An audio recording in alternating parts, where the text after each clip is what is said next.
Hey, what's happening everyone? How's everyone doing? This one right here is the pink Melaleuca. I got this in 2021 at a garden store, and I want to show you guys the progress I made over the years.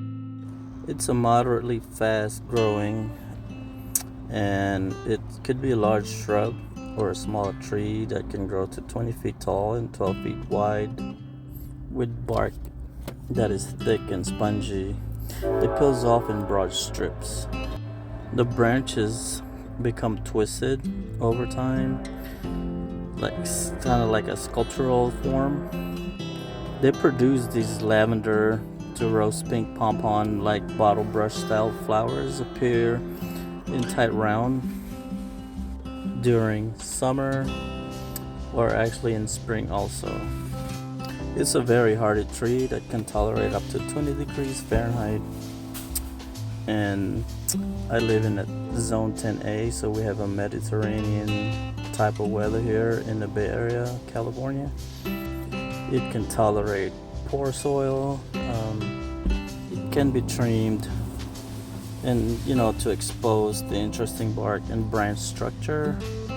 If I'm not mistaken, these are originally from the southern coast and offshore island of Great Australian Bight near Albany in eastern West Australia. They are related to myrtle, though they're called pink Melaleuca in the US. Its common name in Australia is showy honey myrtle. They were introduced in California in 1915 by the California Nursery Company in Niles, California. They've been grown this attractive and useful plant since 1979. So in this video, I'm going to show you guys the progression of this tree, the first time I got it, what I did to it, and how much work I've done, and what I've learned from experimenting on it in terms of pruning, repotting, and how it responds to those type of work.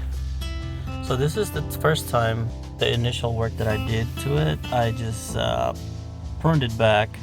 This is to set the branches, the main branches that I want. And at the beginning, I didn't know how this tree would respond to this type of work. So I don't know if I could prune it hard.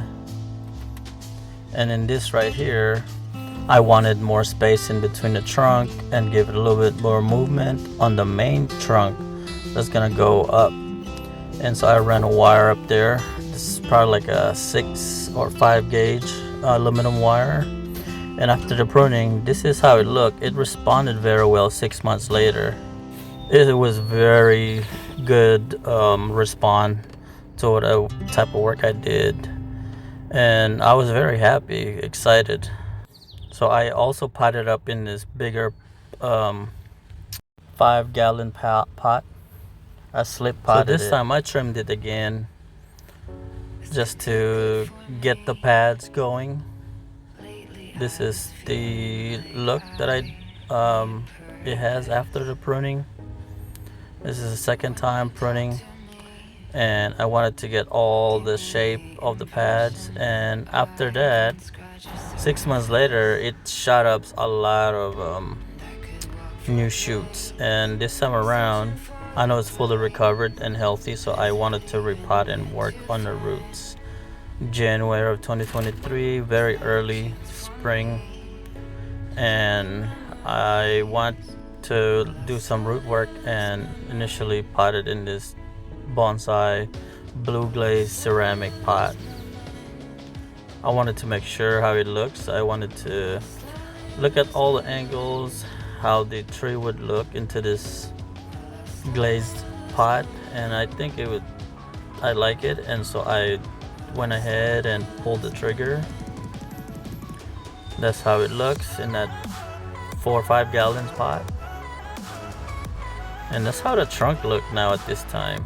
It has that beautiful papery bark, just like any Melaleuca would. And this are the roots. This is the pumice mixed with the lava rock.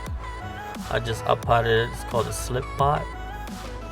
I just raked out carefully the roots and put it in that bigger pot and added that mixed soil.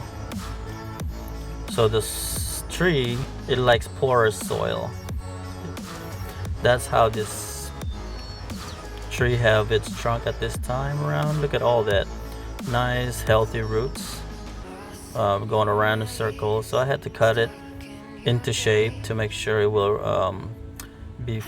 fit in the new pot, essentially into this one.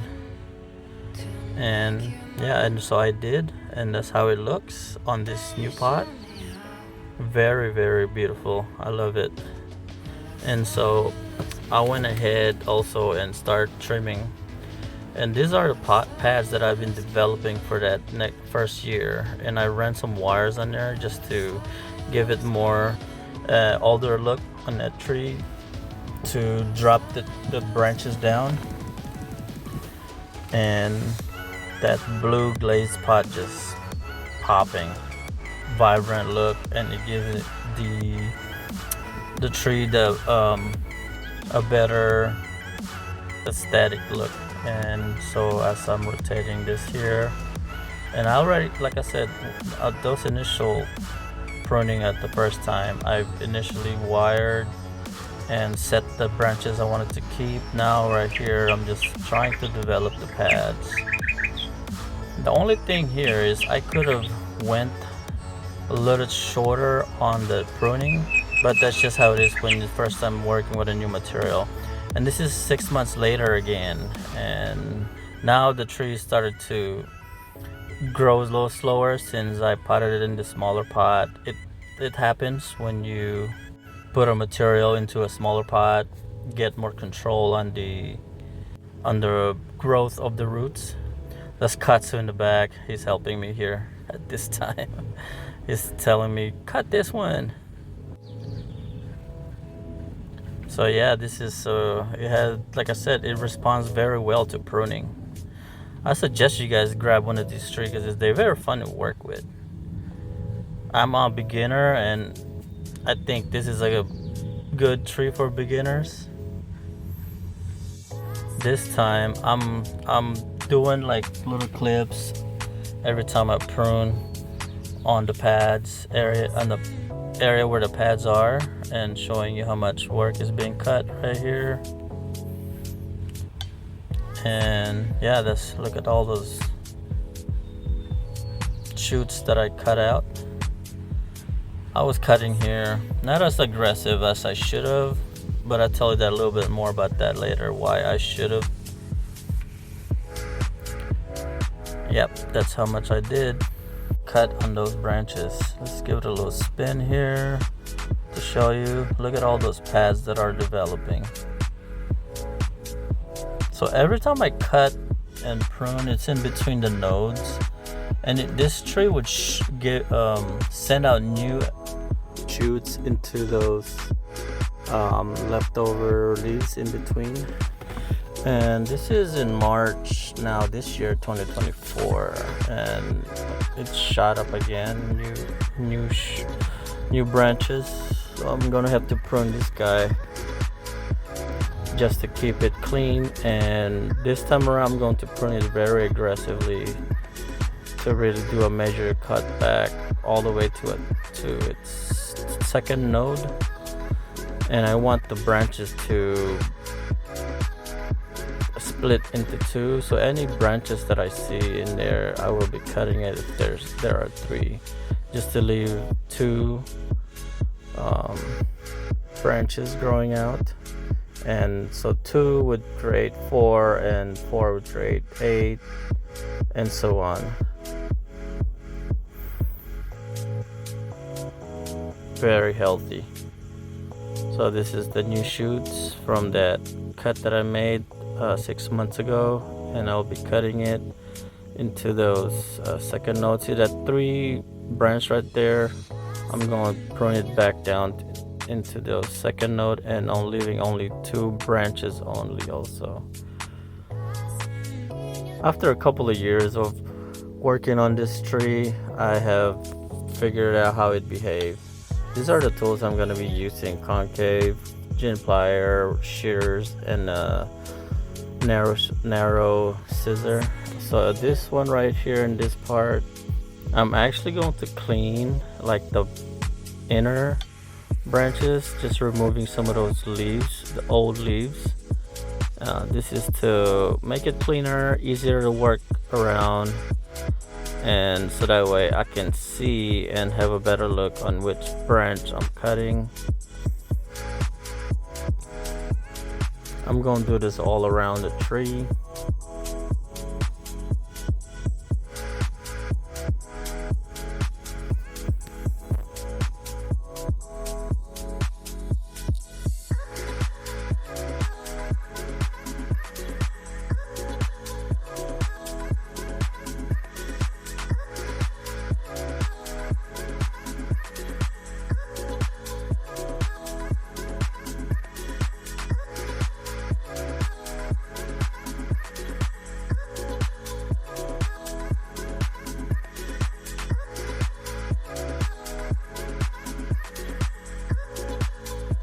If we get a little closer look here, these on top right here are the new shoots. It tends to split up after like 4 inches, and below there are the ones that that was cut last year. So I want to prune it all the way down to that shortest branch right there to give it a little more balanced look all around the pads. And I'm gonna be doing this all around the tree, and I will adjust from there to cut a little bit more even shorter, preferably into the second node. So right here doing the initial cutting, and I'm gonna cut that one same height as the shortest one right there, and this one right here. So I'm cutting in between the nodes and between the leaves, and where those leaves that are left out, there will be new growth that will be produced and by the respawn of the tree. And this is gonna be all over, and look at that long nodes. I'll be cutting that also.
This is how it looks after I pruned it to that level where the shortest growth is on those pads. And also I'm going to cut those branches up here that are either growing underneath the other branch and being covered, because I don't need those, and they can go. Just snap like this, just cut it like that. And we're gonna get the other side. See that branch over there that's growing under? I will cut that off also. I had to give it a little more spin just to make sure I'm not cutting a branch that I really need, or make sure I'm cutting the ones that I don't need. Yep, look at all this. That's all the mess I made. Yeah. Now that I have all the pads cleaned up, now I'm going to even prune farther down, shorter, to the